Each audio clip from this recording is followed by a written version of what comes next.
The Hulk is one of Marvel's most beloved characters. Along with Spider-Man, he's probably the most visually iconic Marvel hero of all time, and he is one of Stan Lee's personal favorites. He means something different to everybody, whether they were fans of the Lou Ferrigno TV show or the comic books. However, as far as the movies go, Hulk has always been rather unlucky. He's had 2 solo movies, neither of which were the best Marvel movies in the world, and most of his best appearances have been in team-up movies only. However, back in the 90s, long before the days of the MCU, Universal Studios hoped to make their own Hulk movie based on a script written by John Turman. So, what if it happened?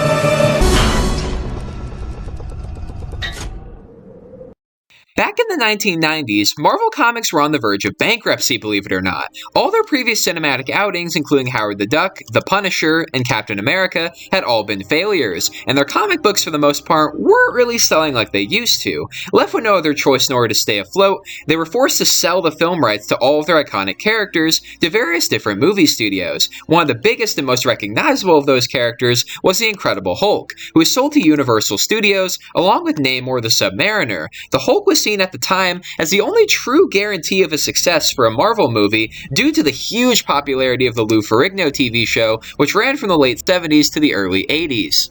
Universal hoped to craft a long and epic series of films based off of the Incredible Hulk, in order to compete with Warner Brothers, who had cornered the superhero movie marketplace thanks to Tim Burton and Joel Schumacher's Batman movies. Initially, Michael France, a screenwriter who had previously worked on Cliffhanger and GoldenEye, was tapped to pen a script, after having a very successful meeting with both Stan Lee and Avi Arad.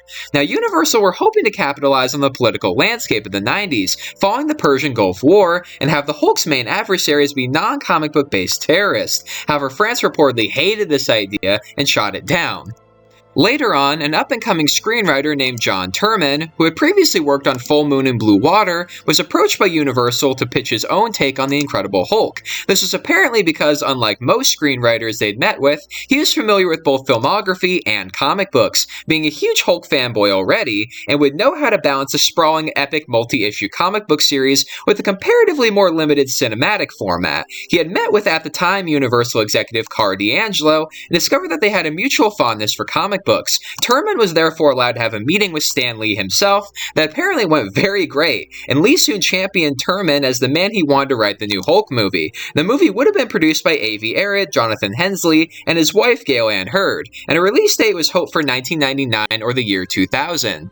Our movie begins with Bruce Banner being surrounded in a desert by the US military. We would then flash back to 2 months earlier, where we see Bruce and his friend Edward Letter are working together on a gamma experiment, one that hopes to reconfigure gamma as a viable replacement for nuclear energy. That is until General Thunderbolt Ross shuts down their project. Meanwhile, we would learn of a past romantic history that existed between Bruce and Ross's daughter Betty. We would also learn that Letter is actually secretly a double agent who works for a group of foreign nationalists who hope to create their own gamma bomb. However, everything just goes to shit when Bruce's equipment is triggered during the dismantlement process. Bruce soon realizes that a teenager named Rick Jones is on the surface and is going to be caught in the blast zone, so he rushes out to try and rescue him. Bruce ultimately saves Rick, but at his own expense. It should be noted as well that Letter has the opportunity to deactivate the detonation, but ultimately chooses not to. However, he does get what's coming to him in the end, as he gets caught up in the blast as well, and turns into the villain, the Leader. Leader would frame Bruce for the detonation, causing General Ross and the military to instigate a manhunt for Bruce after he and Rick escape from the hospital. Bruce and Rick would then travel to Las Vegas, where after a group of bikers would of course try and pick a fight with them like they always do in movies, we would see the Hulk emerge for the very first time. Now this would draw Ross's attention, obviously, and this would lead us back to the opening scene where we see Bruce once again surrounded by soldiers. Meanwhile, the leader experimented on prisoners, turning them all into mechanical super soldiers designed with the sole purpose of killing the Hulk. So now the Hulk has to fight with both the military and these super soldiers in a heated and epic final battle in the middle of the Nevada desert. The leader, now defeated, would detonate another gamma bomb in a last-ditch effort to kill the Hulk. Hulk would then revert back to Bruce Banner in order to disable the bomb. He would thus sacrifice his human half, who officially dies, allowing the Hulk to become his permanent form from here on out. Hulk would then leave, the government no longer after him, and he would share one last glance with Betty Ross, who he might show a hint of familiarity with, before walking off into the desert for his next adventure. Stan Lee, as I mentioned previously, loved this script, and he really wanted Turman to be the Hulk movie screenwriter. However, Universal reportedly didn't really like some of his ideas, particularly an idea that didn't even make it into his final script, which was to implement Bruce's abusive father, Brian Banner, into the story, in order to show us all where Bruce's pent-up anger stems from, although clearly they would change their mind on this later, considering that Bruce's father would actually be the main villain of Hulk 2003, but whatever. Though the main reason this movie didn't happen was actually because of Turman himself, believe it or not. He claimed that while it was a dream job to adapt the Hulk, he soon realized that most of his ideas would be lost in translation probably, due to just how many people would be working on it. He realized he'd just get too attached to the project, and he just didn't want to be heartbroken when it was slowly but surely taken away from him, though he would retain a screenwriter credit on the Ultimate Hulk 2003 film.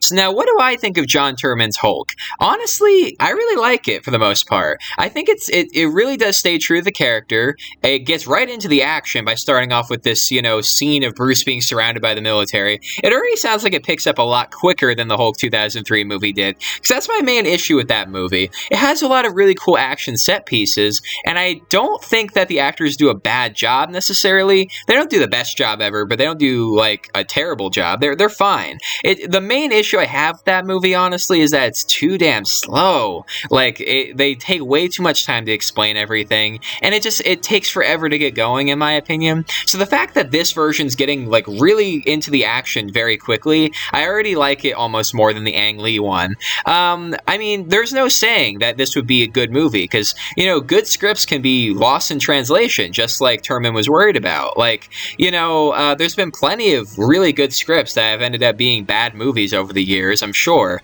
So, like, there's no guarantee by any means this would be a good movie. I mean, the inclusion of Rick Jones, Rick Jones could have come off as a very annoying character, honestly, if it was done wrong. Like, giving a character a sidekick can really backfire if it's done wrong. So, I could definitely imagine that possibly being botched. And, I don't know who they had in mind to play the Hulk, because Eric Bana was not going to play him in this version, I know that.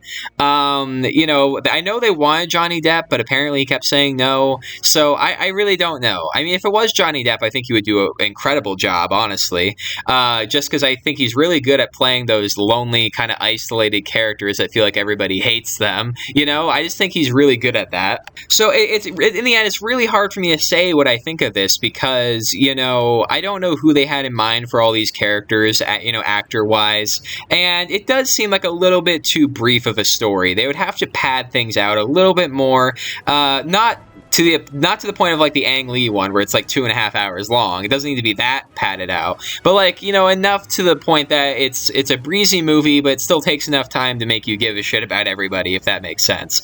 One day I hope we get a really good Hulk movie, because the Incredible Hulk is a lot better than the Ang Lee one in my opinion, but it's still not the best movie. And I've heard that they're doing another Hulk movie for the MCU. I hope that's true, because the Ang Lee one, I don't think is the worst movie ever. I can understand why some people full on like it. I think it has a lot of good moments. I just don't think it really comes together. And as for the Incredible Hulk, as I said, I think it's a decent movie. I think that the Hulk really needs for lack of a better word, incredible movie.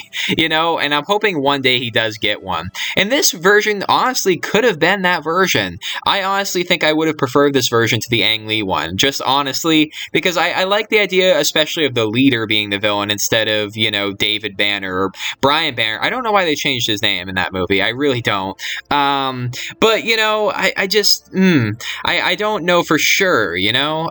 So let me know in the comments down below. What do you think of this version of the Hulk movie? Do you think this would have been better than the Ang Lee one? Would it have been better than the Edward Norton one, even? Let me know your thoughts about it in the comments down below. I'm optimistic. I think it could have been really good, but I don't know for sure. So I'd love to hear some of your opinions down in the comments down below. I'm sorry. Also in the comments down below, make sure to give me more what if recommendations, whether that's about the Hulk, Spider-Man, or any other Marvel characters, or any non-Marvel properties for that matter. Also make sure to give this video a thumbs up and share it with all of your friends and all your various social media platforms. Also make sure to follow me on Instagram, Rinzler_productions, and remember that a video will be up every single morning at 7 a.m. Eastern Standard Time, so make sure to click on that notification bell to stay updated on all future videos. And I'll see all of you in the next video tomorrow.